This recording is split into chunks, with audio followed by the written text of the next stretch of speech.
Pada zaman dahulu, hiduplah seorang raja yang sudah memiliki 6 orang istri. Namun dari semua istrinya, ia belum dikaruniai seorang anak laki-laki. Tak putus asa, raja itu pun menikah lagi, menjadikannya memiliki 7 orang istri. Dari istri ketujuh inilah, akhirnya lahir seorang anak laki-laki yang diberi nama Raja Omas. Kelahiran Raja Omas disambut penuh sukacita oleh sang raja dan istri ketujuhnya. Namun hal ini justru menimbulkan iri di hati ke-6 istri lainnya. Karena kedengkian mereka, ke-6 istri itu menyusun rencana jahat untuk mencelakakan bayi Raja Omas. Dengan licik, mereka meletakkan Raja Omas di dalam sebuah labu besar dan menghanyutkannya ke sungai. Keesokan harinya, seorang perempuan tua yang hidup sebatang kara menemukan labu besar itu dan terkejut mendapati seorang bayi di dalamnya. Dengan penuh kasih sayang, perempuan tua itu memutuskan untuk merawat Raja Omas seperti anak kandungnya sendiri. Waktu berlalu, Raja Omas tumbuh menjadi pemuda yang gagah dan berbudi luhur. Ia sehari-hari bekerja menyadap nira untuk membuat minuman yang dijualnya di sebuah kedai kecil. Minuman buatannya terkenal akan rasanya yang istimewa, hingga tersebarlah namanya ke seluruh negeri. Raja Omas juga memiliki sebuah gong kecil, ia bunyikan untuk menghibur para pelanggannya. Di istana, sang raja ayah Raja Omas menderita sakit parah. Ketika mendengar kabar tentang pemuda penjual minuman istimewa, ia menyuruh pengawalnya untuk membawakan minuman tersebut. Ajaibnya, setelah meneguk minuman itu, penyakit sang raja langsung sembuh. Dipenuhi rasa syukur, sang raja pergi menemui pemuda pembuat minuman tersebut. Ketika tiba di kedai Raja Omas, tiba-tiba momongan berbunyi, "Lihatlah, sang raja datang untuk minum minuman buatan Raja Omas."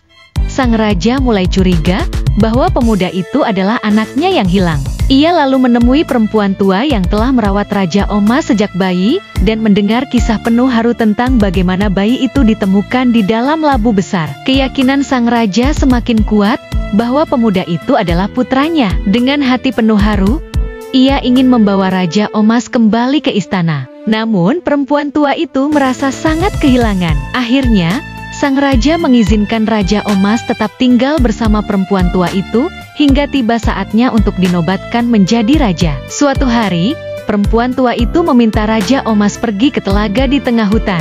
Di sana, Raja Omas melihat 7 gadis cantik dari hayangan sedang mandi. Tertarik pada salah satu dari mereka, ia mengambil sehelai selendang milik gadis bungsu. Ketika para gadis selesai mandi, mereka kembali ke hayangan, kecuali gadis bungsu yang tidak bisa pulang karena selendangnya hilang. Raja Omas lalu menawarkan bantuan dan mengajaknya menginap di rumahnya. Hari demi hari, keduanya semakin dekat hingga akhirnya menikah. Dari pernikahan mereka, lahirlah seorang anak.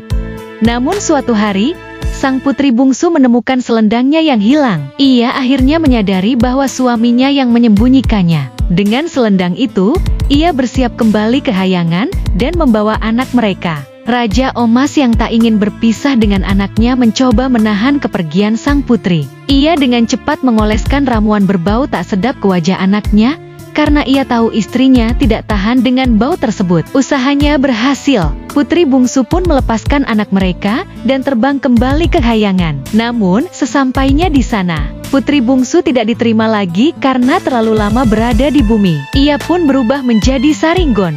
Angin ribut yang menderu-deru membawa hujan lebat. Setelah putri bungsu menjelma menjadi angin saringgon, Raja Omas pun dinobatkan menjadi raja menggantikan ayahnya. Sejak saat itu, kaum ibu di wilayah Simalungun, Sumatera Utara, akan melumuri wajah anak-anak mereka dengan ramuan berbau menyengat saat mendengar angin saringgon, agar anak-anak mereka tidak dibawa putri bungsu ke hayangan. Terima kasih sudah menonton Dongeng Nusantara kita malam ini. Jangan lupa untuk like, komen, share, dan subscribe untuk dongeng menarik lainnya. Sampai jumpa di dongeng esok malam.